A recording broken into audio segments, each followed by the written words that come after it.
How you all, seventh grade? Or ninth grade? What am I calling you seventh grade for? Wow, drop back a couple grades, not. Well, you won't believe how easy your work is than if you are ninth graders and doing seventh grade work. It must have been a long day or something. You're ready for chapter 10. That's the problem. I can't even keep track of which chapter you're on. This is the one we've been working for ever since September or August, whenever we started the last unit, Unit 10. And be sure to read Matthew Murray.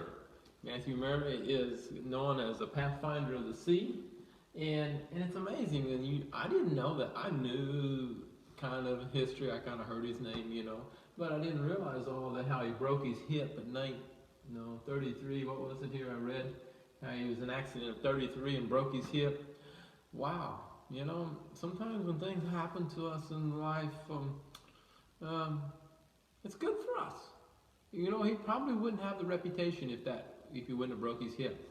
So, if you can bear with me just a moment here. I'll get to the math lesson here in a little bit. I got it here on the board, but if you just think about this, the coronavirus and we can't come to school and it was just bad. I'm just imagining that when Matthew Murray broke his hip, he probably sat at home and ouch, why did this have to happen to me? Why do we have to have the stagecoach wreck anyhow? And what's going on here? Maybe, but I'm sure that at that time he didn't dream that he would get the title, the Pathfinder of the Sea. After that, he started searching the ocean currents. And as you remember, last time we had Isaac Newton. Now we have Matthew Murray this unit. And we'll look at each lesson. Each lesson's got a little history thing on it, so you be sure to check that out when you do your lessons. I probably won't mention it. On his first cruise as a midshipman aboard the Brandywine, Matthew Murray attended school where he wasn't working. The Navy's navigational textbooks frustrated him. It was vague, incomplete, and didn't agree with other sources. Murray saw the need for a better system to prevent shipwrecks. Okay, you see, he was frustrated. So if you're frustrated with the coronavirus, don't give up. Maybe this is going to work something. I believe it will work something good out for you, for me, for all of us involved. If nothing else, we'll just appreciate coming to school. No? All right, enough of preaching. Today's lesson is pretty easy. It's fractional exponents, and really all you have to do is study the examples and do the work. I mean, it's not really hard. You can change them to fractional notation to the Radicand sign. So you can have an exponent as a numerator and the index as a denominator. So I just put some up here on the board, and I'm kind of doing things a little different here. I'm not working out every problem, so I just copied the problems on the board and we will work them out. So if I make a mistake, you raise your hand, okay? Or you tell me, you have to watch me, because you see, right now it's 2 o'clock in the afternoon, and I've had a sleepy spell already, and I wish I was outside where it was nice, and I am ready to get done. Okay, my brain's a little foggy too because I studied with that 10th grade math. Don't tell them a word about it, but they really took me for a round this morning. They had tests as well, like you guys did. This is Tuesday afternoon, by the way, but it's Wednesday morning that you're watching this. Number one, to change this here 7 with this Radicand sign, it's basically 7 squared. Okay, so if you would write it out, you will put this number here as the denominator, which this here means 2, and then your exponent numbers, you will put that on top for your numerator. So this answer is 7, and there's a 1 here. It doesn't show the 1 in the book, but I'm going to put a 1 there. So it's going to put you 1 over 2, because this Radicand sign is squared, so that's it. You don't have to put the 2 there. But that's what, by the way, if you haven't read the instructions and looked over your examples, don't start. Push pause, get that done first, so you understand where we're at. Okay, the next one is 2, 3 to 100. And so again, it's a 1. So you can drop the radical sign and you can put 100, and then you'll put this for the denominator, 3 over 1. Okay? So your exponent is 100 and 1/3. All right. Let's go to, which other negative? Number 5. I skipped some there. You can check out the rest of those. Number 5 is 3, 2 to the 6th power. So, we have got 2, and then the denominator is 3, and then on top is to the 6th power. Whoa. Here, what? That looks a little fishy, don't it? So how are you going to solve that one? Oh, well, 2 to the 6th, that's not even the proper fraction, that's an improper fraction. It's a 6th power on top, 3 on bottom. So there's a way to solve this, okay? So have you checked the book out? Have you seen any examples like that? Yeah, there you do. You see how that they said, oh, 3 will go into 6, will make that 2. So this is going to equal 2 to the 2. Just worked it out like a regular fraction.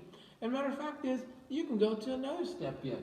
This is not quite solved as low as you want it to. Who can tell me what 2 times 2 is? 4. You got it. So for number 5, you see how you have to work that all the way down?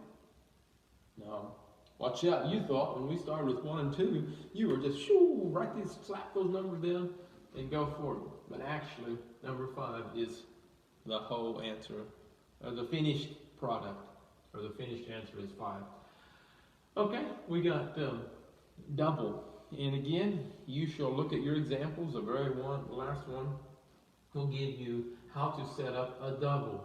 So if you have A, just treat these just like numbers. B, treat them like numbers even though they're variables. The first one is you're going to put A, and then you're going to have 2, 3, and then you'll have B, 5 over 2. Oh, now here we got those improper fractions again. So are you okay with that? Is that good enough for an answer? Well, let's check out what the book says. See, I told you I don't know every answer.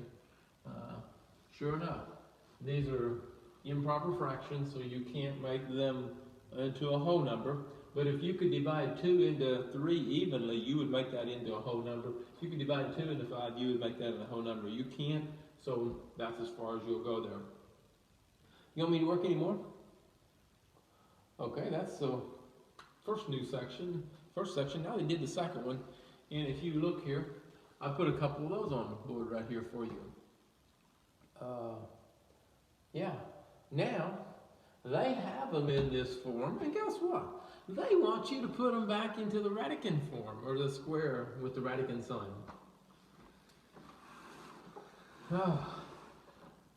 Ain't that always the way they want? Always want something different than what they've got. Well, that's nothing. That's life. Always want something different. When you was at school here, didn't you want to stay at home before coronavirus? And now we have the coronavirus and you're all wanting to come back to school. Yeah, oh, that's no different than the math book. You guys are just like the math book. All right. Oh, I got that solved now. Since we've got that thing here, why don't we finish up here this here? See if we can reverse those, okay? We can remember the first thing is we want to put the Radican sign and we want to put the X underneath, okay? That's not hard. Now, wait a minute here. Which number do we put in which place? One of them we'll put here, and the other one we'll put for an exponent. Oh, we have to come back here and look. How do we do this? Oh, yeah, I remember. Oh, which way was it? Yeah. You know how? Have you read the instructions? I'm not sure if I do or not. I get it mixed up. Okay, let's read the instructions. It says change from fractional notation to a radical notation. Simplify if possible. Oh, don't forget that simplify if possible. It said that down in the first part of the lesson. I didn't even read the instructions. Simplify if possible. So we would have known to simplify this number 5 if we'd read the instructions. Hey, don't forget that. You be sure to do that. So here we go. I forgot which problem we was on. We was on problem 9, and we didn't know which one to put first. I bet you that over here, I was looking over here to see how we put the 3, so we put him on the bottom. So our bottom number should go up front. Okay, let's try that. So our bottom number should go up front. So that should be a 5 there, and then we should put a 3 in the X spot. You like that? My markers are shot. I tell you what, it's time to get some new markers. I'm going to put a 3 here and a 5 here. Okay, let's try this guy here. Okay, we got a y 2/3. So we're going to put the y there, put the Radican sign over him, and I think I'll put the 3 up front and the 2 there. Do you like it? You can't see me. I was about off the board. Well, you can see the answer. That's all that matters. I like it. Well, let's see if the book likes it. We was doing number 12. Number 12. 3 cubed y squared. Sure enough. Okay, let's try this guy down here. We have got 3, so I know to do that. Do my Radican sign. By now it's getting pretty easy. I know to put a 4 there, and I know to put a 2 there. Is that the way you would have done it? You can't see. I got my head in the way. Would you have done that way? Let's see if the book liked it. 5. We were doing number 15. No! They don't like it. What don't they like? Well, let me tell you what answer they got. They got the Radican sign like that. Let's see, they still got the 4 up here. They simplified. Do you know what? Oh, I put a 2 there. I was supposed to put 3. Did you catch that? Did you catch where I made a mistake there? I put a 2 back there and I didn't even copy the 3 over. But they went 3 times 3 times 3. So 3 times, that'd be 9, right?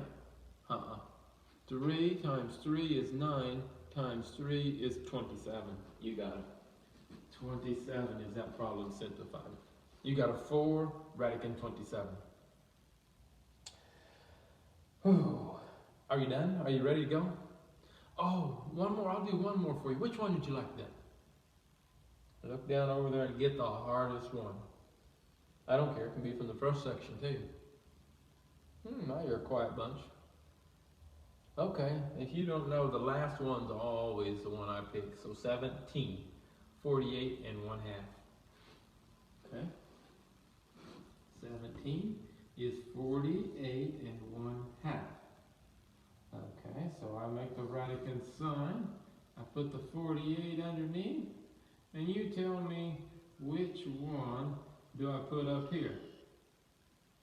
The 2 and the 1. Really? Well, so you're probably right.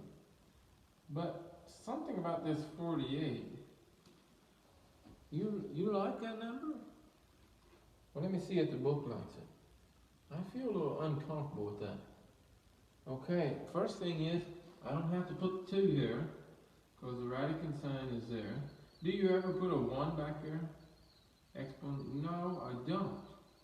So that brings me down, do you like the 48 better now? Something's telling me that ain't quite right either. I believe you can square 48. How you do that? Can we simplify? That's what we're missing, the simplify part. Okay, so over here on the side, am I going to be off? No, I'll be on yet. 48, I'll go 2 into there. This make me 24. 2 into 24 will make me 12. I can keep going. 2 into 12 make me 6. And then I've got 3 and a 3. No! A 3 and a 2. About got in trouble there. Okay, how many squares can I get out of there? Well, I got a 3, only one 3, so I'm going to have a Radican 3. But I can get a square here, and I can square a square there. So I got 2 times 2 is 4. 4 Radican 3. Can you see that? Yeah, you can see that, yeah. Let me see if the book likes that one. 4 Radican 3. Sure enough, we got her. That's your answer right there for 17. This answer goes for 17. All that other stuff was wrong. Didn't know that, did you? I didn't either. Oh, well, I figured it out. There you go. Yeah, with your help, I figured it out. Well, you have a good day. If you have any questions, give me a call on this last unit. See ya.